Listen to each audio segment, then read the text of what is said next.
Beijing. The Chinese government will form a new anti-corruption agency as it seeks greater cooperation from international law enforcement bodies that had been reluctant to deal with the feared Central Commission for Discipline Inspection. The CCDI is a Communist Party internal discipline body that was formed when the party took power in China in 1949. The Communist Party internal discipline body spearheaded President Xi Jinping's crackdown on corruption. Photo op. It had recently shot a prominent spearheading Chinese President Xi Jinping's corruption crackdown on party officials, Operation Foxhunt, as suspects had fled overseas to countries including Australia. It is expected that a national law to establish the National Supervisory Commission will be approved by the 19th National People's Congress, the 5-yearly meeting of the Communist Party leadership, to be held on October 18. The new body would sit above the CCDI, and in theory be able to more easily work with international law enforcement agencies, because it is not viewed as a political discipline body, sources said. On Monday, the CCDI announced the return of most-wanted fugitive Zhu Zuwei, 48, from the United States, after 5 years living abroad. He was the 46th suspect on the top 100 most wanted list, published by the CCDI 2 years ago, to return from overseas. This means that in 2 years, fewer than half of the top 100 have returned. China's Vice Minister of Public Security Meng Hongwei speaks at Interpol's General Assembly in Bali last year. Photo Xinhua. China has issued Interpol red notices for the 100 suspects, but these notices only require countries to provisionally arrest a suspect, and don't require extradition if there is no extradition treaty in place. 10 Australians were on the original list, of which 2 have returned voluntarily.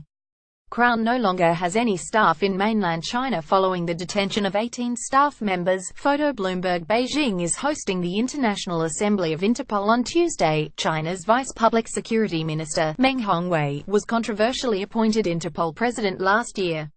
But as China pushes for greater international help in returning corruption suspects who have fled overseas, there has been international concern at the methods used by CCDI investigators, particularly the practice of shuanggui, the extra-legal system for detaining and interrogating cadres.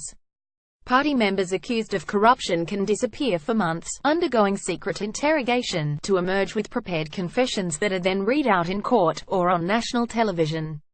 The National Supervisory Commission will bring the dual tracks of party discipline and the general corruption investigation of non-party officials under one body. The Chinese government is promoting the reform as putting all corruption investigations in China under the rule of law. But it could also extend the corruption crackdown beyond party members.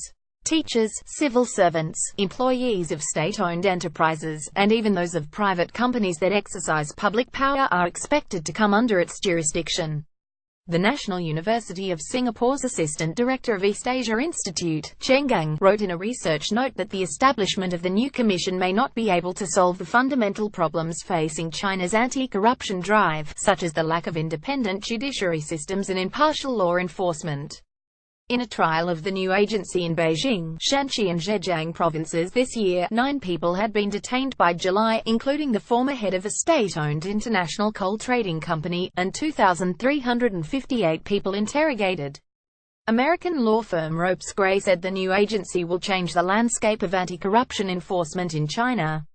Ropes Gray warned that multinational companies need to educate China-based staff on the broad powers of the new agency, fearing similar incidents to the arrest of 18 staff working for Australian casino company Crown on gambling charges.